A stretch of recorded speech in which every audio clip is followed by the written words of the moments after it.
हरिः ॐ ॐ शान्ताय कारं भुजगशयनं पद्मनाभं प्रेषहं विश्वाधारणं गगनसदृशं मेघवर्णं शुभांगं।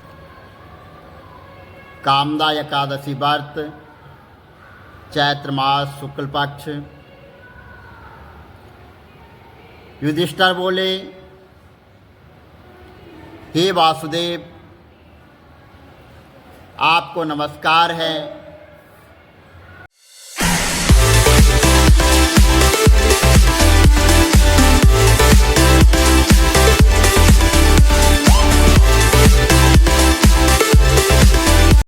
हरिः ॐ ॐ शान्ताय कारं भुजगशयनं पद्मनाभं प्रेषहं विश्वाधारणं गगनसदृशं मेघवर्णं शुभांगं।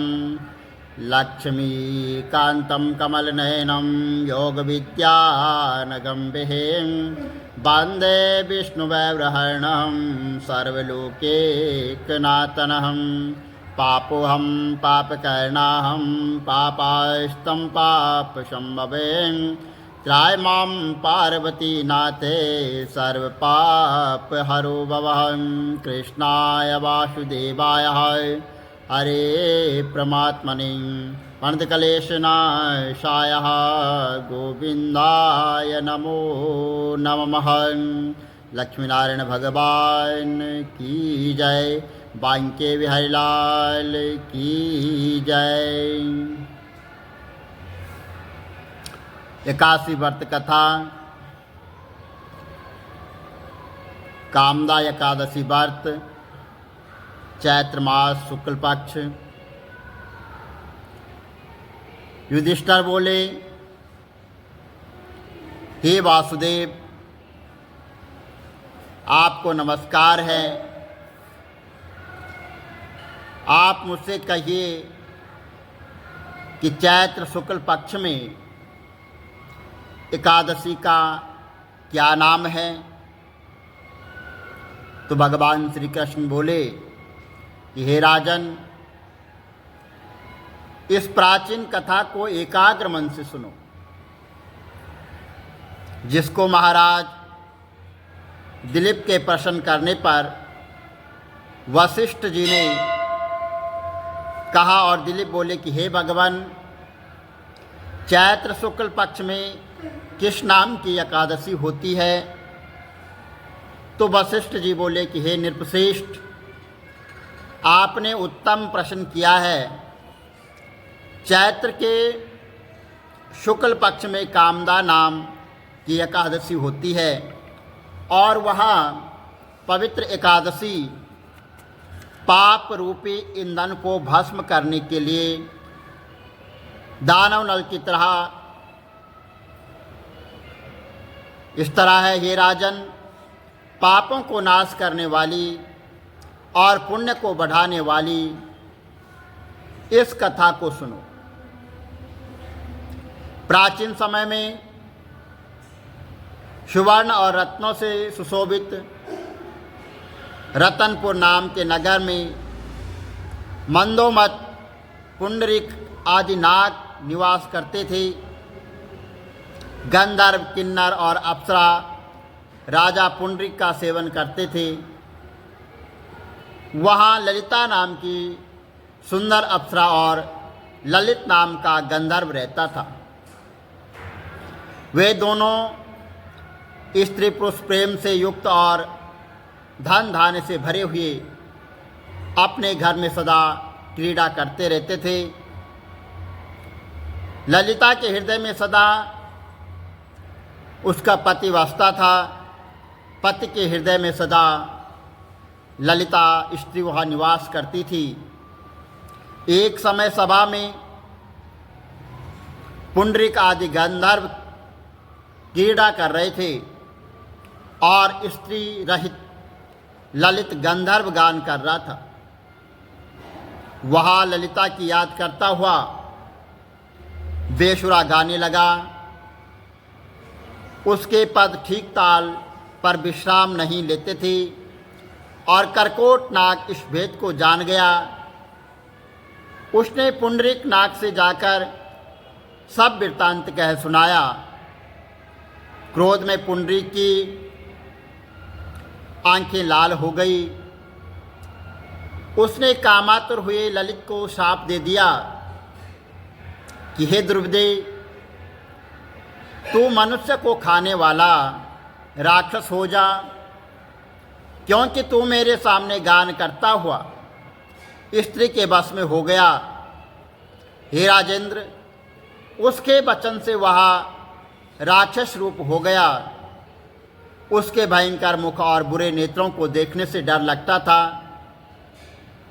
भुजा 4 कोस लंबी और मुख कंजरा के पर्वत के समान था। सूर्य चंद्रमा के समान, नेत्र पर्वत के समान, गला और गुफा के समान, नासिका के छेद और 2 कोस लंबे ओंठ थे। उसका शरीर 8 योजन ऊंचा था। इस प्रकार वह राक्षस हो गया। ललिता अपने पति की भयंकर आकृति को देखकर दुखित होकर चिंता करने लगी कि मेरा पति का श्राप कैसे समाप्त होगा और ये किस श्राप से पीड़ित हुए हैं। मैं क्या करूं और कहाँ जाऊं। इस चिंता से उसको शांति नहीं मिलती थी। वह दोनों कठिन वन में घूमने लगे। वह राक्षस निर्दयी, पापी, कुरूप और मनुष्यों को खाने वाला हो गया। शाप से पीड़ित होकर उसे रात दिन सुख नहीं मिलता था। ललिता उसकी यह दशा देखकर बहुत दुखी हुई और रोती हुई उसके साथ गंभीर वन में घूमने लग गई। एक समय ललिता ने विंध्याचल के शिखर पर श्रृंगी ऋषि का परम और पवित्र आश्रम देखा। ललिता शीघ्र ही वहाँ पर गई और विनयपूर्वक, नम्रतापूर्वक वहाँ पर बैठ गई। उसको देखकर मुनीश्वर बोले कि हे सुबे, तू कौन है और किसकी बेटी है? किस लिए यहाँ पर आई है? तेरा यहाँ पर आने का उद्देश्य क्या है? यह मेरे सामने जो भी है वह सत्य बोल। तो ललिता बोली कि वीरंद्र नाम का महात्मा गंधर्व है, उसकी मैं बेटी हूँ। ललिता मेरा नाम है। हे महामुनि, मेरा पति शाप के दोष से राक्षस हो गया है। हे ब्रह्मन, उसका भयंकर रूप और बुरा आचरण देखकर मुझको सुख प्राप्त नहीं हो रहा है। हे प्रभु, अब मुझे उसका प्रायश्चित बताइए, उसका निवारण बताइए, जिससे वह राक्षस योनि से छूट जाए। ऋषि बोले कि हे भीरु, चैत्र मास के शुक्ल पक्ष की कामदा नाम की एकादशी है। इसका व्रत करने से मनुष्यों की इच्छा पूरी होती है और मेरे कहने से विधि पूर्वक उस व्रत को करो। इस व्रत का पुण्य अपने पति के लिए दे दो, उससे उसका जो है श्राप क्षण भर में दूर हो जाएगा। हे राजन, मुनि का यह वचन सुनकर ललिता बहुत प्रसन्न हुई। एकादशी का व्रत करके द्वादशी के दिन ब्राह्मण के समय और ब्राह्मण के समीप वासुदेव भगवान के सम्मुख बैठकर, भगवान श्री कृष्ण के चरणों में बैठकर, भगवान श्री कृष्ण के सामने बैठकर ललिता अपने पति के उद्धार के लिए बोली, मैंने जो कामदा एकादशी का व्रत किया है उसके पुण्य के प्रभाव से मेरे पति की 50 योनि दूर हो जाए। उस समय ललित राक्षस योनि में वहीं पर बैठा था। ललिता के इस वाक्य से उसी समय उसके पाप दूर हो गए और वह एक दिव्य देहधारी गंधर्व हो गया और उसकी राक्षस योनि दूर हो गई। हे निरपवा श्रेष्ठ, यह जानकर इसका व्रत अच्छी तरह से करना चाहिए। लोगों के हित के लिए मैंने तुमसे यह व्रत कहा है। और ब्रह्म हत्या आदि पाप और 50 योनि को नष्ट करने वाला इससे बढ़कर कोई भी तिथि नहीं है। यह कामदा एकादशी व्रत 50 योनि और ब्रह्म हत्या और आदि पापों को दूर करने के लिए एक अमृत रूपी है। तो चैत्र मास की एकादशी का कामदा एकादशी का व्रत करना चाहिए और उस व्रत को करने से पुण्य प्राप्त होता है और भगवान वासुदेव की कृपा सदैव बनी रहती है। बोलो विष्णु भगवान की जय। श्री कमल नेत्र कटी पीताम्बर अधर मुरली गिरधरं मुकुट कुंडल कर लुट किया सामरे राधे वरम तिरिकुल यमुना धेनु आगे सकल गोपी मनहरम पीत वस्त्र गरुड़ वाहन चरण शुक नित सागरम करत केल कलोल निस्तिन कुंज भवन उजागरम अजर अमर अडोल निश्चल पुरुषोत्तम अपरापरम दीननाथ दयाल गिरधर कंस हीना कुशहरणम गल फूल माल विशाल लोचन अधिक सुंदर केशवम वंशीधर वसुदेव चायो वाली चलो हरि वामनम जल डूबते गजराकलीनो लंका चेजो रावणम सप्तदीप नवखंड 14 भवन कीनो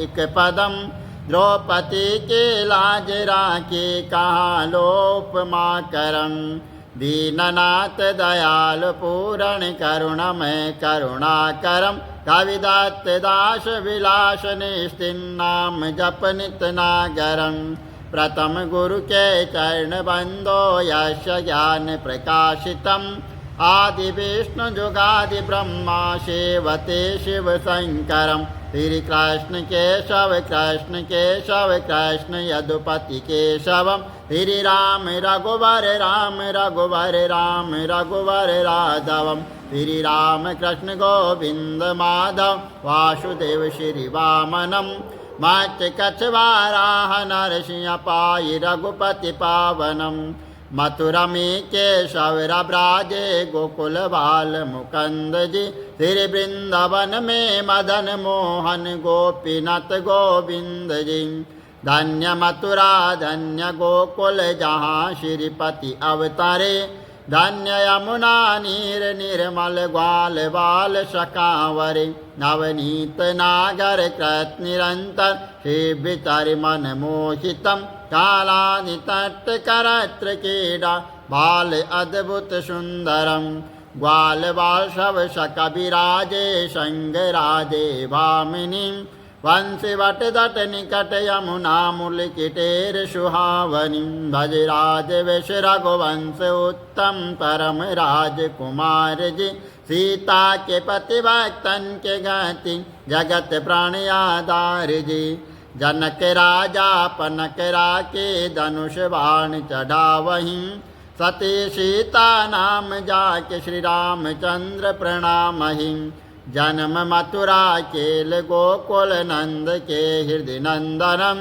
बाल लीला पतित पावन देव की वसुदेवकम श्री कृष्ण कलिमल हरण जाके जो भजे हरि चरण को भक्ति अपनी देव माधव भाव सागर के तरण को जगन्नाथ जगदीश स्वामी श्री बद्रीनाथ विशंबरम द्वारिका के नाथ श्रीपति केशवम प्रणावयम श्री कृष्ण अष्टपद पढ़त निष्ठिन विष्णु लोक सगच्छतम श्री गुरु रामानंद अवतार स्वामी कविदत्त दास समाप्तवम श्री कमल नेत्र समाप्तवम विष्णु भगवान की जय।